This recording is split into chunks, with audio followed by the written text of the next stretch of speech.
बहुत दिन पहले की बात है कि एक विधवा स्त्री अपने एकलौते बेटे के साथ रहती थी। एक दिन वह बेटा एक नाले की ओर गया और वहां से एक मछली पकड़ लाया।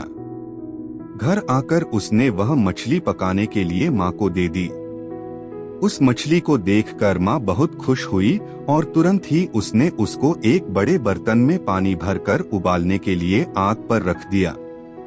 जब पानी में उबाल आया तो वह मछली पानी में इधर उधर नाचने लगी और उसे ऐसा लगा जैसे उस पानी में एक नहीं कई मछलियां हों। उस स्त्री ने देखा तो बोली, इनमें से एक मेरी है और एक मेरे बेटे की, एक मेरी है और एक मेरे बेटे की, एक मेरी है और एक मेरे बेटे की। इस तरह हम लोग 5-5 मछलियां खाएंगे। इतना कहकर उसने बर्तन में से एक मछली निकाली और खा ली।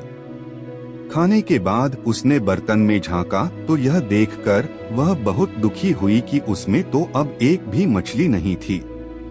उसी समय उसका बेटा घर आ गया और माँ से बोला, माँ बहुत जोर से भूख लगी है, आओ खाना खा लें।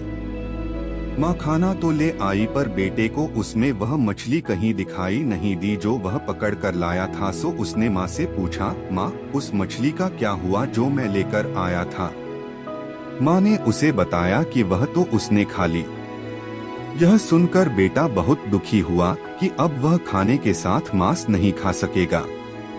उसकी माँ भी बहुत दुखी थी। कुछ ही देर में उसको एक तरकीब सूझी। वह उठी, उसने एक लाल रंग का बीज लिया और उसको मोम से अपने पिछवाड़े पर चिपकाकर एक नदी की ओर चल दी जहाँ जंगली जानवर पानी पीने आया करते थे। उस नदी पर पहुंचकर वह नीचे झुककर पानी पीने लगी।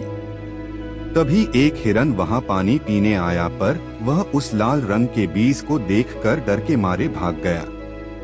रास्ते में उसको एक बारहसिंगा मिला तो उसने उसको बताया कि आज नदी पर उसने क्या देखा, पर बारहसिंगे को हिरन की बातों पर विश्वास नहीं हुआ। सो हिरन उसको वह दिखाने के लिए नदी की तरफ ले गया।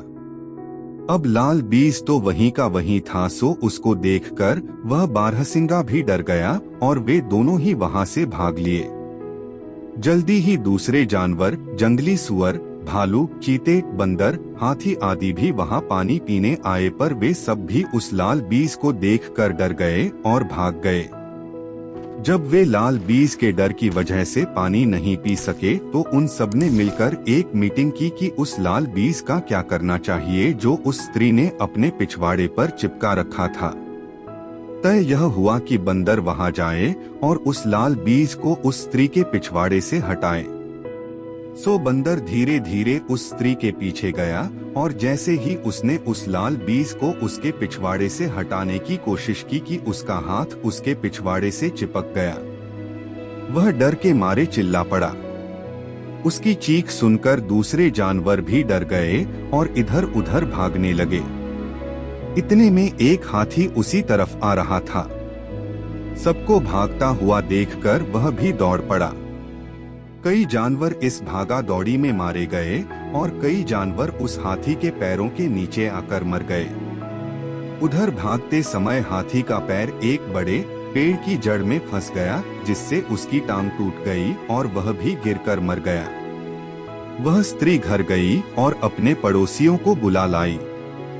सब लोगों ने मिलकर मरे हुए वह सब मांस इतना ज्यादा था कि और जानवरों ने भी खूब खाया पर फिर भी वह बच रहा। यह देखकर जानवरों ने यह विचार किया कि बाकी का बचा हुआ मांस सब जानवरों में बांट दिया जाए। हाथी की टांग उम्र में सबसे बड़े जानवर को मिलेगी।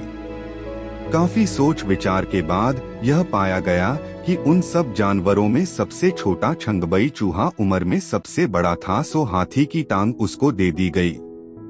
चूहे को हाथी की टांग तो मिल गई पर हाथी की टांग के मुकाबले में तो वह चूहा बहुत ही छोटा था। वह उसको लेकर कैसे जाता? अब क्योंकि वह उसको अकेले उठाकर नहीं ले जा सकता था सो उसने अपने बहन के बेटे ज़बी 8 को अपनी सहायता के लिए बुलाया। लेकिन वह टांग तो इतनी भारी थी कि वे दोनों मिलकर भी उसको नहीं उठा सके। बल्कि इस सब मेहनत में छंगबई के पेट में से हवा और निकल गई। ऊ। हवा निकलने की आवाज सुनकर उसका भतीजा जबी खूब हंसा।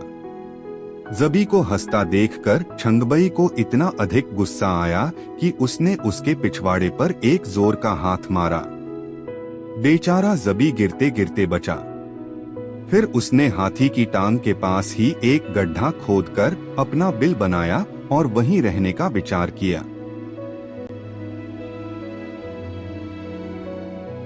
कहते हैं कि छंगबई की हवा निकलने पर जबी इतना हंसा कि उस हंसने से उसकी आंखें बहुत छोटी हो गईं और उसका पिछवाड़ा भी उसके सिर के मुकाबले में बहुत छोटा हो गया था, क्योंकि छंगबई ने उसको वहां बहुत जोर से मारा था।